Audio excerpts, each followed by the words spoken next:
We're in Acts chapter 11 and verse 26 we got down to last week, and we started to look at verse 26. But let's go back and read it again and kind of give a little bit of background and of what we did talk about with it, and then we'll go from there. In verse 26 it says, "And when he had found him," who? When Barnabas had found Paul, "he brought him unto Antioch, and it came to pass that a whole year they assembled themselves with the church and taught much people, and the disciples were called Christians first in Antioch." So we asked the question, well, why was Saul needed in Antioch? Why did Barnabas make this trip?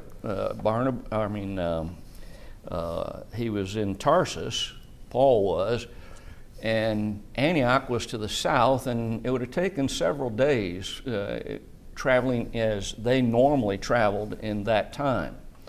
So why was Saul needed, or Paul, as he's going to be known pretty soon?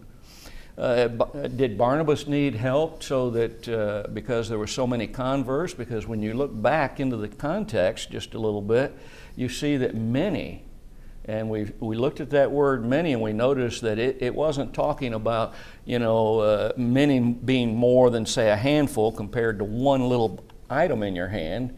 No, it meant that there were a large number of Christians being or people being converted to Christianity. Was it because he needed to be able to impart some spiritual gifts to these people who had become Christians?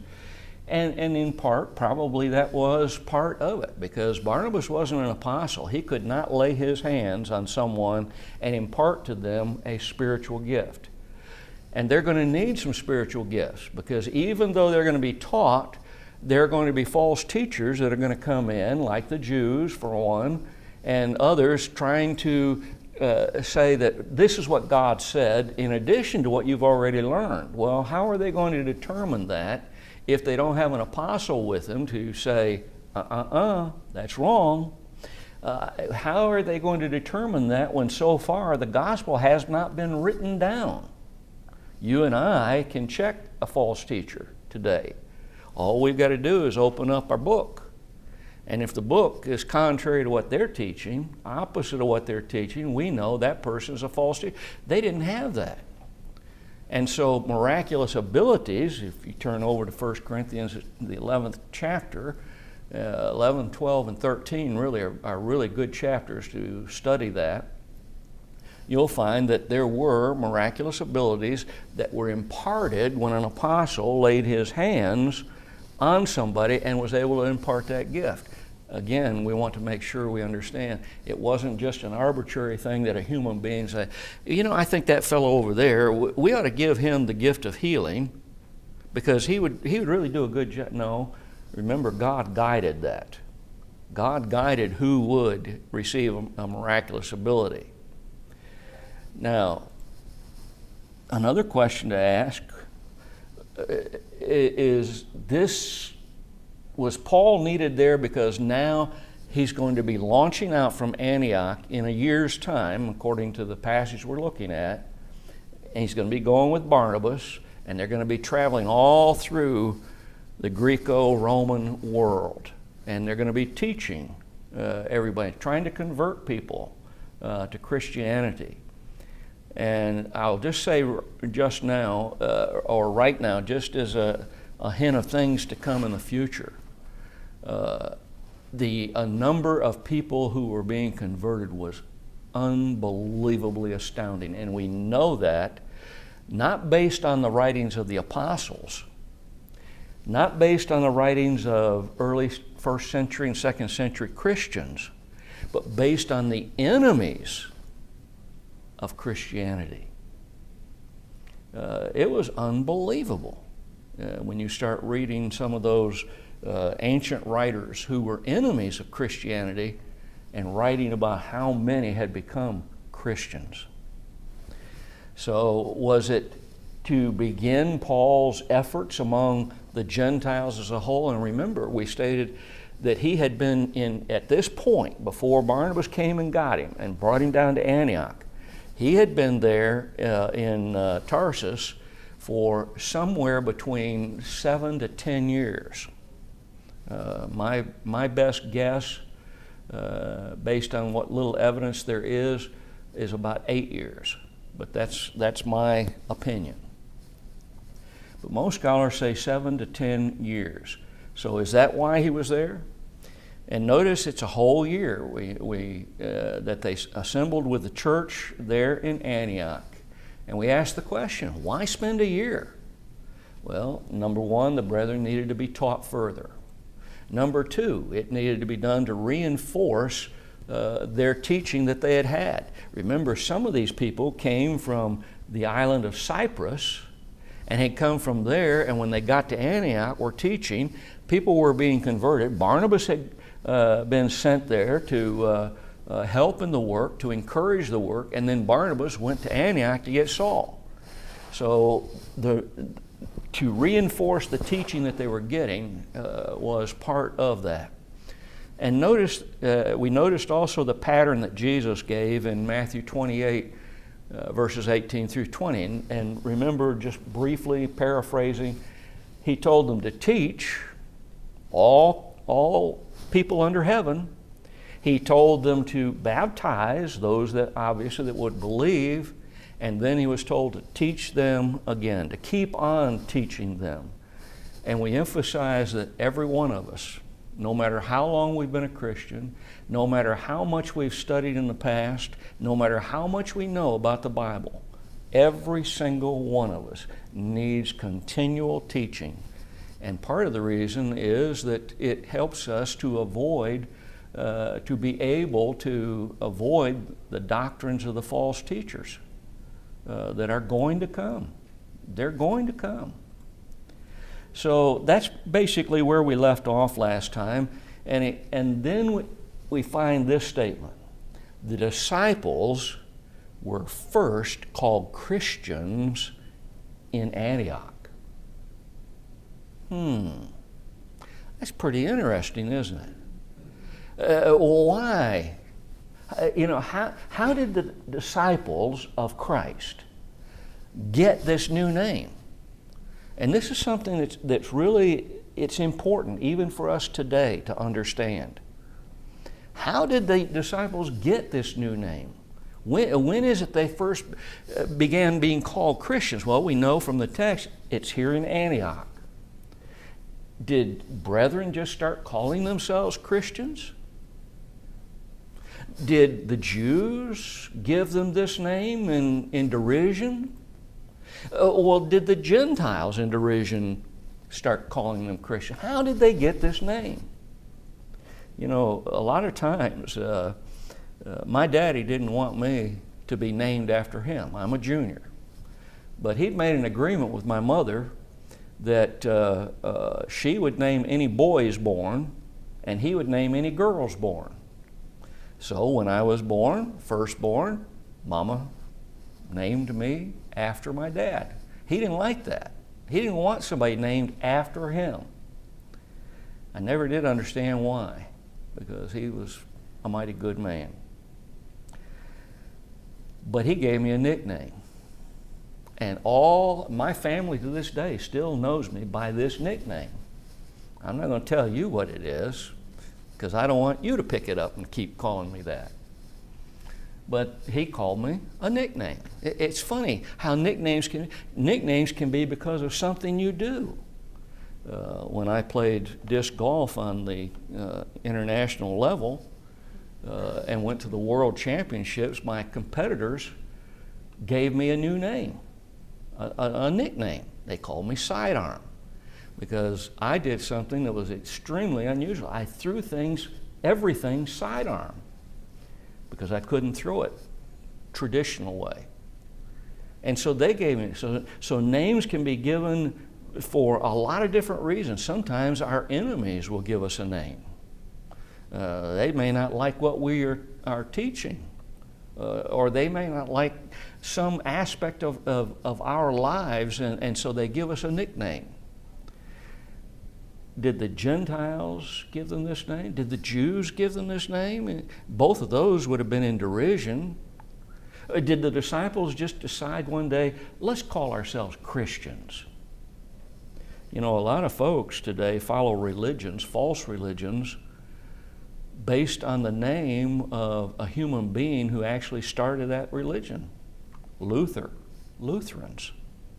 You have, I was trying to remember the name of those brothers, but they started Methodism, the Methodist doctrines. So names can come from a lot of different areas. So how did these Jews, was it indeed first used as a term of derision? Did Paul and Barnabas give them this name? And the answer to all of these questions I've just asked is no. The Jews didn't give them this new name. They didn't give themselves this name. Paul and Barnabas didn't give them this new name. Go back in your Bibles to Isaiah chapter 62, and there we find something interesting. There's prophecy involved in this context. For Zion's sake. Now remember, Zion is Jerusalem. It also is used as a term to designate those who had followed the law of Moses or God's people. Will I not hold my peace, and for Jerusalem's sake, now a particular place is involved, I will not rest, God said. Well, what's that all about, God? What is it about Zion, your people? What is it about this place, Jerusalem? They've been used in the same position, so they have to represent those two different ideas. That you will not rest until the righteousness thereof go forth as brightness. It's going to go forth from Zion, his people. It's going to go forth from a particular place, Jerusalem. And this righteousness is going to go forth from this place and his people. And notice it's determined as a brightness. How many times do we find Jesus referring to himself as the light? Yeah, truth is a light that shines in the darkness around us and shows us the path to take in order to be pleasing to God. But he didn't stop there. He goes on to say, and the salvation thereof as a lamp that burneth. That's what we were just talking about. Thy word is truth. And that truth is a light. He then continues by saying, and the Gentiles shall see thy righteousness. Now, how is it that the Gentiles saw the righteousness of God? The Jews, they talked about converting Gentiles to Judaism before Christianity came into existence. And if they had done that as they should have, and if they had taught them as they should have, they would have been receiving the only light available at that time. But now, notice, the Gentiles shall see thy righteousness. How are they going to see the righteousness of God? We've talked about that somewhat in the past. We see the righteousness of God through his word. We see him as he is, to the extent that we as human beings can understand God, understand his abilities, etc. Someday, Jesus said, we shall see him as he is. In other words, exactly what does God look like? We don't know. Metaphors and allusions are made to our human bodies. It talks about the finger of God in the Old Testament. God doesn't have a finger like you and I have a finger. That's the only way we can understand what it's talking about. His right hand. Whoops, wrong hand. Right hand. What was that talking about? It's the power of God. We understand at least that much, but we can't understand the totality of that power. Imagine with me, if you will, just for a second. God spoke and it was done. What am I talking about? The creation in particular. He spoke the creation into existence. He spoke, and then all of the variety of trees. And on this property, you've got a lot of different kinds of trees mandated by the county. Wasn't it county or was it city? County. Mandated by the county. They told you what kind of trees to plant, where to plant them, and there's a lot of different varieties.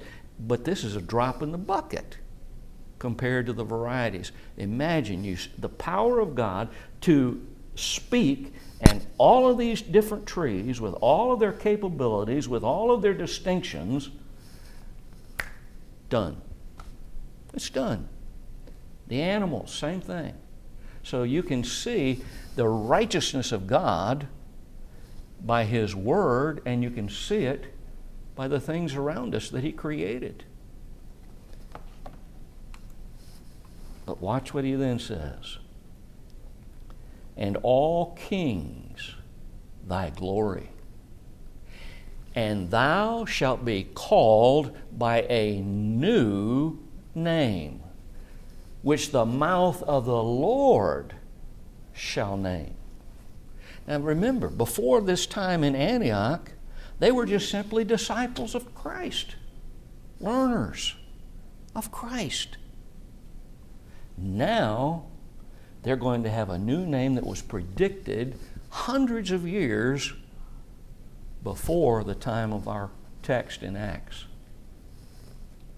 And the Lord is going to give that name. So who gave this new name Christian to God's people?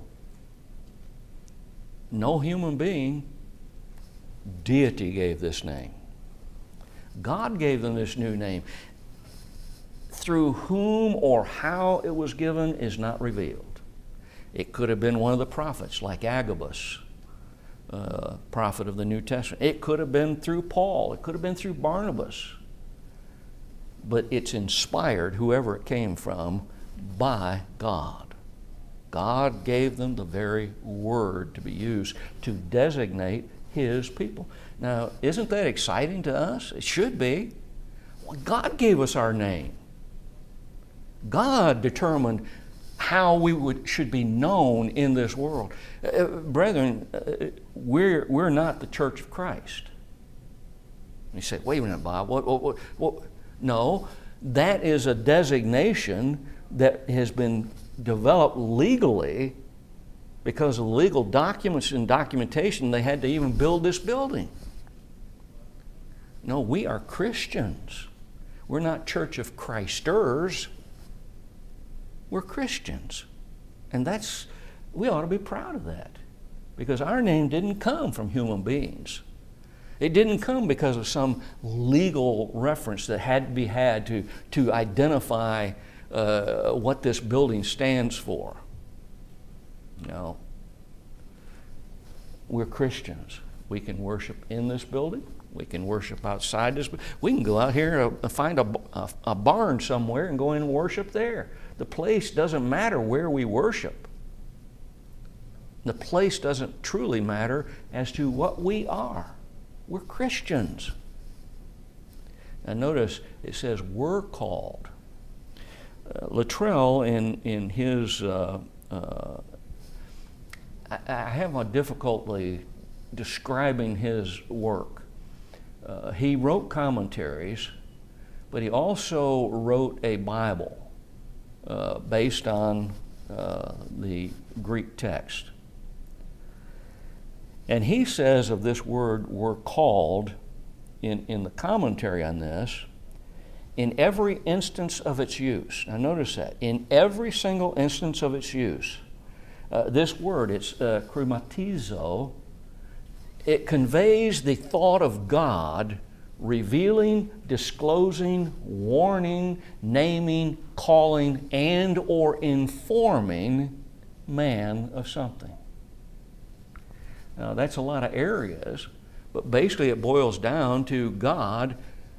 It's only used of they were called, those, by the way, those two words are the one word in Greek, were called. It's showing us that God did something. And so even if we exhausted all the avenues through which they could have been called this name, the language before this time lets us know they were called. Called by who? The term is only used of God designating something. And that's as simple as I can make it. Any thoughts or questions? Okay, let's look at verse 27 and 28. And in those days came prophets from Jerusalem unto Antioch. Now notice, they've just been, the text has just been told us that they have been called Christians first in Antioch. In the next verse, and in these days, what days? The days that Paul and Barnabas were teaching for this 1 year. Prophets from Jerusalem unto Antioch. And there stood up one of them named Agabus, and signified by the Spirit that there should be great dearth throughout all the world, which came to pass in the days of Claudius Caesar. So the picture, prophets came. What's a prophet? He's an inspired teacher. He has been chosen by God to speak for God. And he's been chosen to speak revelations that God has made to him, something God says, I want them to hear right now. And that's what a prophet did. He's an inspired teacher. How did he teach?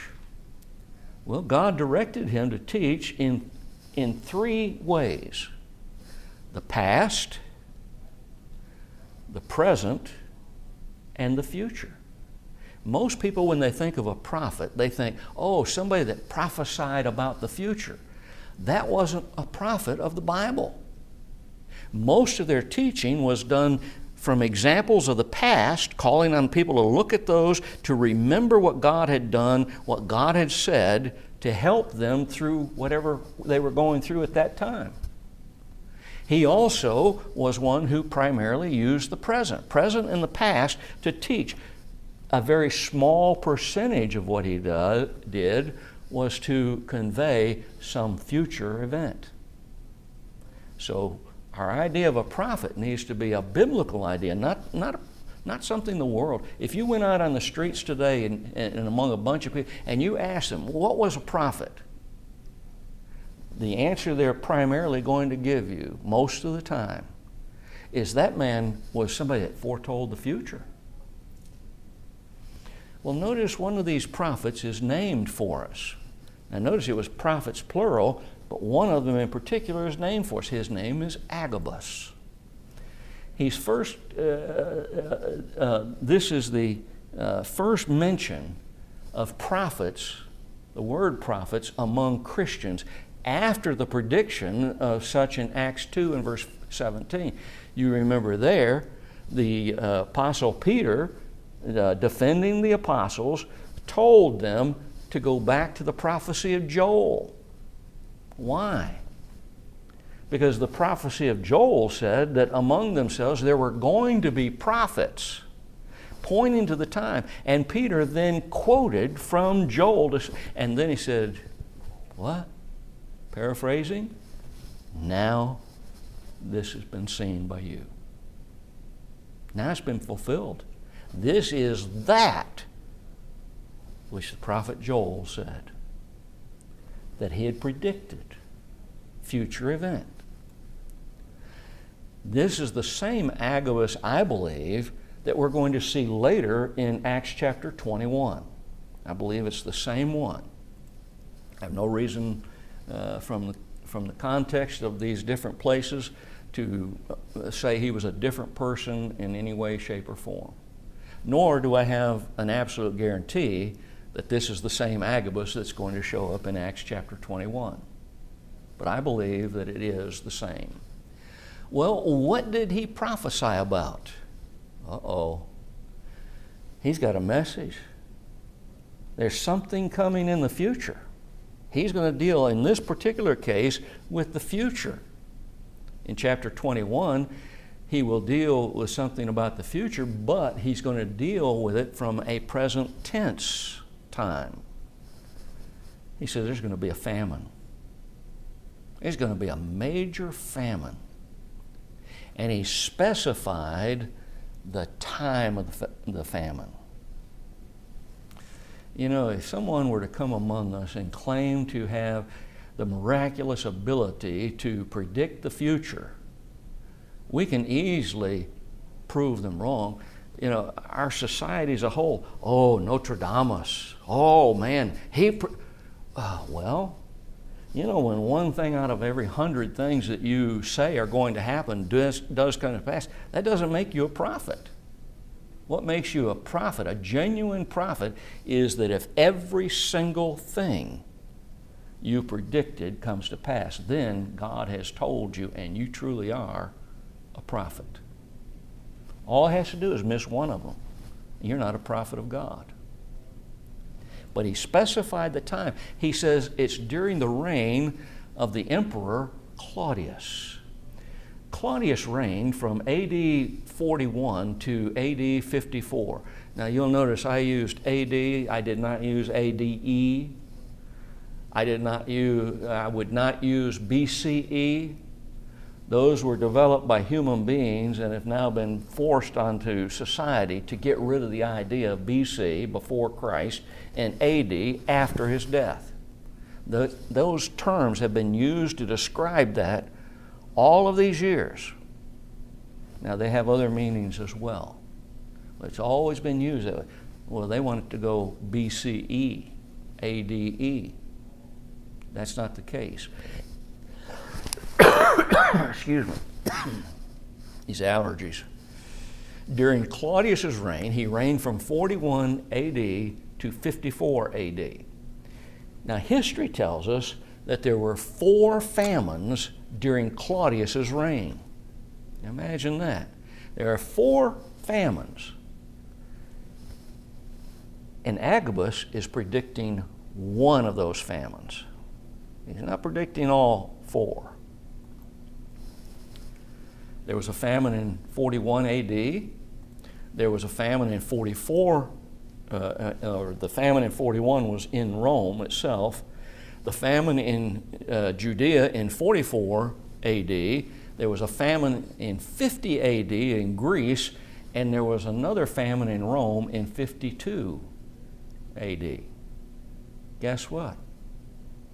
Only one of those 4 is in Judea, where Jerusalem is. Only one. So we know when this famine took place, 44 AD.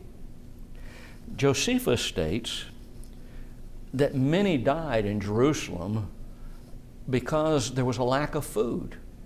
In his book on antiquities, his history that he wrote called Antiquities. He wrote several books. The one in Antiquities talks about this famine in 44 AD, and that many people died from this famine because they didn't have food. In a worldwide famine, or famines that are taking place all over the world, and it takes time to get over a famine, to get crops really producing like they used to, and there's a number of reasons for that. Livestock would have died that were needed for the work, the reproduction of the seed so that they had plenty of seed to use. There are a lot of reasons. But in a worldwide famine, so to speak, how could the brethren in Antioch, part of Judea basically, help those in Jerusalem? By giving them a warning ahead of time and knowing that it is God who said this is going to take place, well, what could they do? Oh, they could prepare, couldn't they? They could start storing up food. Remember back in the Old Testament? A man who was used by God to be a prophet to prophesy a tremendous famine, literally a worldwide famine. Oh, Joseph, remember? And he sent a dream. Now watch this. This is always fascinating. Instead of sending a message to Joseph and saying, look, this is going to be a world, go tell Pharaoh. God gave Pharaoh a dream. Now they believe that dreams say things, tell you things about the future. That's what they believe. Some people today still believe that. That's kind of a non-starter, really.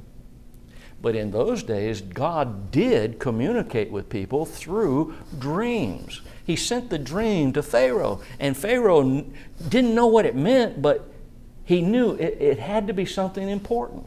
I've always been amazed. How did he understand, being a non-Jew, a non-believer in the God of heaven, realize that there was something really, really important about this dream? I'm sure he had other dreams, just like you and I have dreams. How did he understand that? But he understood something very important. But none of his soothsayers, his so-called prophets, because they weren't prophets from God, they weren't soothsayers from God, could interpret what this dream meant.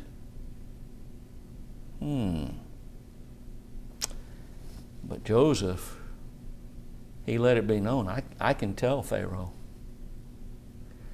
How did he make it known? Oh, it was through, I can't remember if it was the baker or no, it wasn't the baker. Anyway, it was one of Pharaoh's servants who had been in prison with Joseph, and his dreams had been predicted along with another prisoner, and it had come to pass exactly as Joseph had said it would.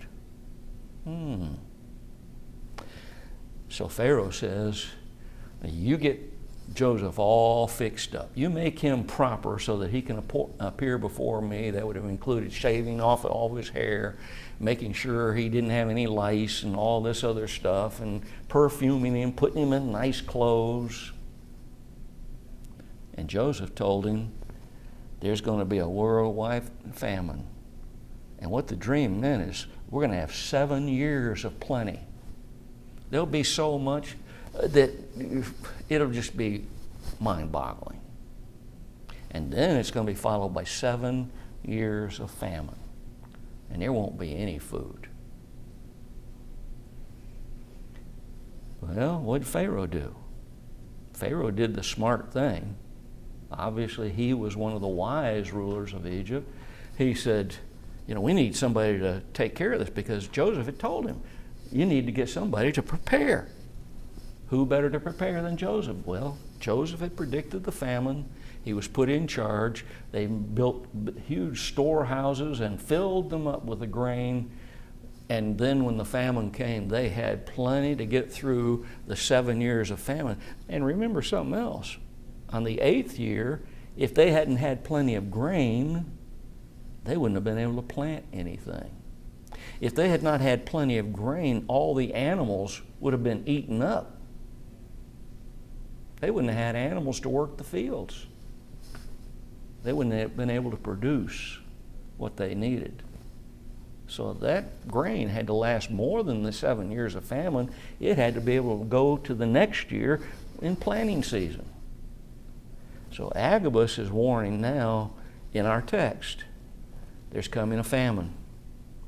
And the people in Judea are going to suffer. He told when it's going to take place: in the reign of Claudius. History shows us 4 famines during the reign of Claudius in the Roman Empire, and 3 of them weren't Judea. Only one was Judea. When you go to 2 Corinthians in chapter 8, notice the brethren had been giving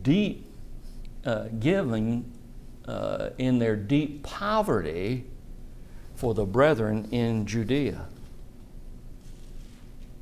What's that talking about? It's dealing with the famine that Agabus predicted. Let's look at verse 29 and 30. Any questions or comments? Okay, let's look at verse 29 and 30. Then the disciples, what? Every man according to his ability. Remember 2 Corinthians chapter 8. Every man according to his ability determined to send relief unto the brethren which dwelt in Judea, which also they did, and sent it to the elders by the hands of Barnabas and Saul. This is actually going to take place years down the road. This is not a case where they said, we're going to help and we'll help right now, and now Barnabas and Saul, you go to Jerusalem and you take what we've raised. This is going to take place in the future when Saul and Barnabas are going to take what brethren have supplied so that they can get food. The disciples raised money. Not the community raised money. The Lord's people were responsible for helping their own and to help their own families. You know, sometimes in families, you have people who will not obey the gospel. Or you have people that once obeyed and then in some time in the future gave up their faith. We Christians are still responsible for taking care of the needs of our families, and that includes our extended families. We have the responsibility to take care of our Christian family. How did they give? Notice it says, each one according to his ability. Does God require us to help our brethren when we don't have the ability? No. He requires us to take our ability and use it. God doesn't expect His servants to give what we don't have. Now, some would use that as an excuse, say, well, I don't have very much. I'm pretty poor, comparing themselves to the world around them, etc. No. What did God tell, through the Holy Spirit, tell Paul to tell people about giving? In 2 Corinthians chapter 8, that we also have already made reference to, in verse 12, there's an interesting statement. He says, if there first be a willing mind. What determines everything you and I do? It's what we think. It's what we think.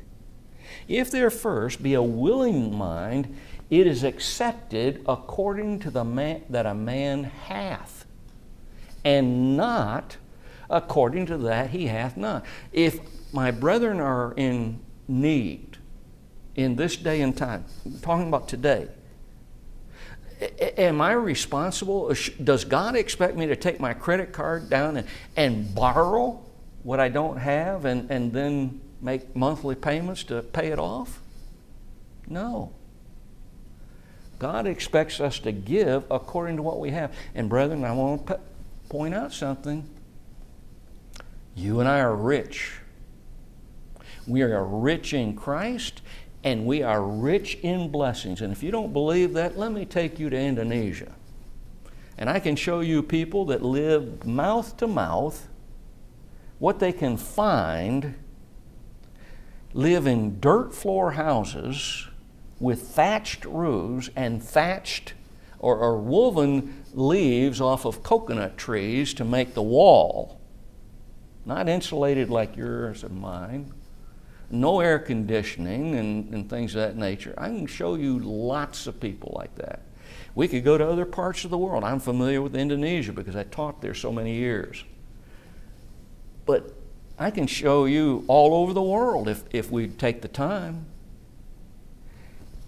A place in Indonesia where the poorest of the poor, because they believe in bathing twice a day. Are you ready for this? They bathe in the common sewer of Jakarta.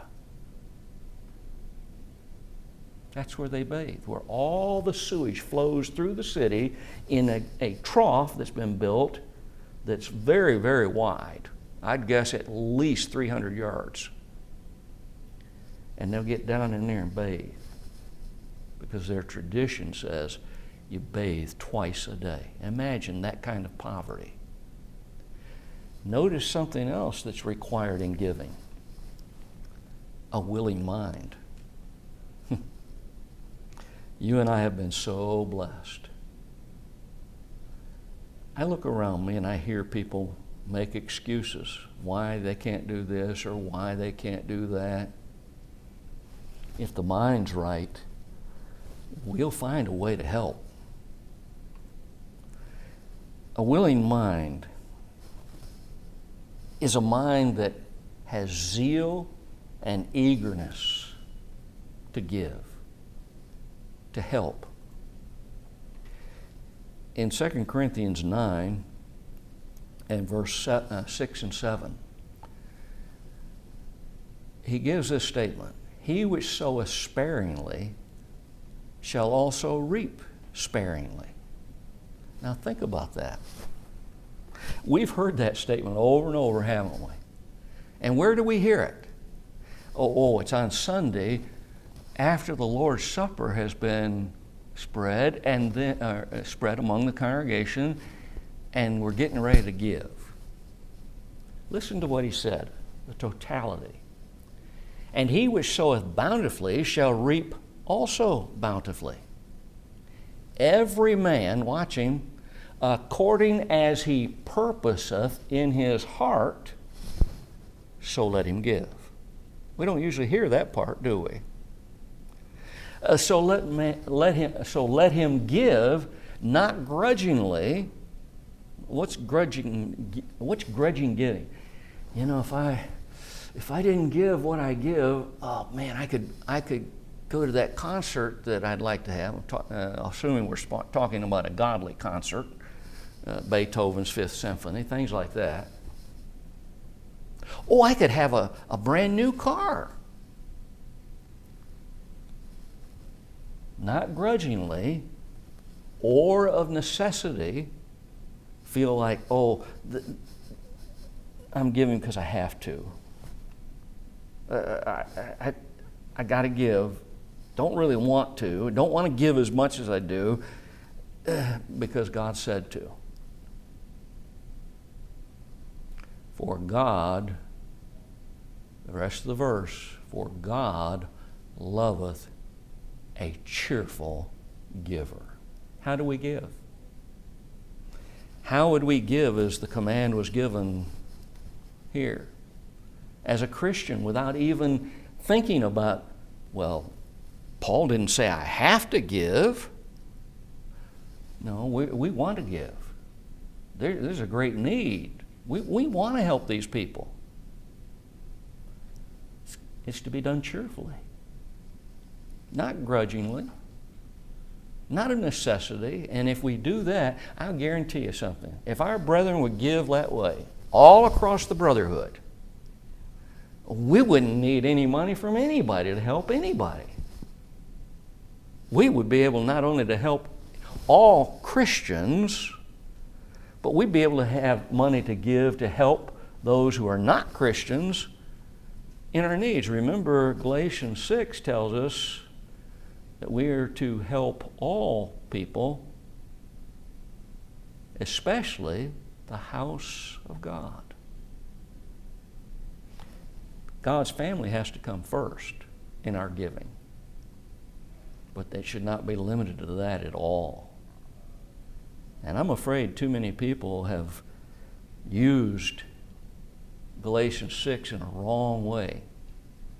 In fact, I know people who have used it in the wrong way to say, we should help Christians but not non-Christians. God never intended that to be the case. A cheerful giver. That word cheerful comes from a Greek word that means joyous and prompt to do something, whatever it is. Interesting. Remember the widow in Mark chapter 9? Why did the Lord praise that widow?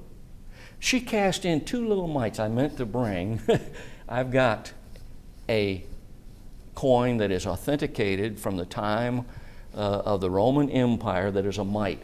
It is a coin in brass, no bigger than that. A pencil wouldn't quite cover the diameter of that coin.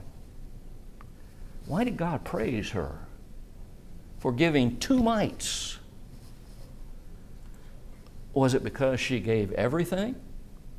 A lot of people point to that and say, well, it's because she gave everything. No, that wasn't the case. That wasn't what she was being praised about. It was because of her willingness to give, and to give everything. Right up here. Giving starts right here. She was willing to give everything that she had. She therefore didn't have any money for the next day's food. She just trusted God. She gave out of love. She gave out of unfeigned faith. That's why Jesus promoted her and praised her giving. You see, there's a sense in which the brethren in Antioch, Gentiles, owed the brethren in Judea, and they understood that. Why, they gave us the greatest gift of all that man can ever give to another man. They gave us the gospel. They owed the brethren in Judea. Not just their fellow brethren, the Judean brethren, who sent them the teachers that they needed, Barnabas, and in a sense, Paul. The Bible says in Galatians 6 and verse 6, let him that is taught in the Word, notice that, in the Word, communicate. Oh, what does that mean? It comes from a word, koinoneo. And koinoneo means to share with others. Let him that is taught in the Word share with others unto him that teacheth in all good things. All good things. Well, what's a good thing? If the teacher needs food so that he can continue to teach, you give him food. If he needs clothes so that he can appear in public, not something fancy, but just be able to appear in public, do that. That context shows that it's talking about financial things. Who was entrusted with the funds to Judea? It's going to be Barnabas and Saul, or Paul as he's later known. To whom were they to deliver these funds? Notice this. Were they just to go out on the street and say, hey, all you Christians, and throw out money and pick it up? No. It wasn't to the apostles who were in Jerusalem. Why? The first time that brethren sold their possessions to help brethren, whose feet did they lay the contribution down at? Acts chapter 5 said they laid it down at the apostles' feet. A deposit was made to the apostles to take care of the great need. It wasn't to the deacons. You know, a lot of people got the idea that deacons in a congregation, their responsibility is for physical things. But if you'll notice, we've already studied the first deacons that were in, and what was one of their primary responsibilities? To teach people, not just to help them with their needs. The funds were delivered to the elders. And the elders were to make good use of those contributions. To whom? Just to Christians? No. No. Anyone who had a need that they were then able to help with. They had a responsibility. Christians first, the others second. And this is the first time that elders are mentioned in the Lord's church. Elders responsible for overseeing the flock. Acts 20:28. Distribution was to be made as every man had need. Acts 2:45. Not wants, needs. Remember, these events happened about 10 years after the death of Jesus. And this is the first recorded instance of Christian persecution by the civil authorities. Before this time, the religious authorities were the ones who were causing the persecution. Now, it's going to become the governments of the countries. Herod was trying to gain favor of the Pharisees. Well, I wanted to finish that chapter. I know we took a little more time. I'm not going to apologize for it. If you think I'm apologizing, you're wrong. I'd like to just keep on going. But we'll come back next week and we'll start with chapter 12, where we're going to see Herod beginning this civil persecution. Remember, before this time, it was a religious persecution enacted by the Jewish leaders, Jewish religious leaders. Hope you have a great week.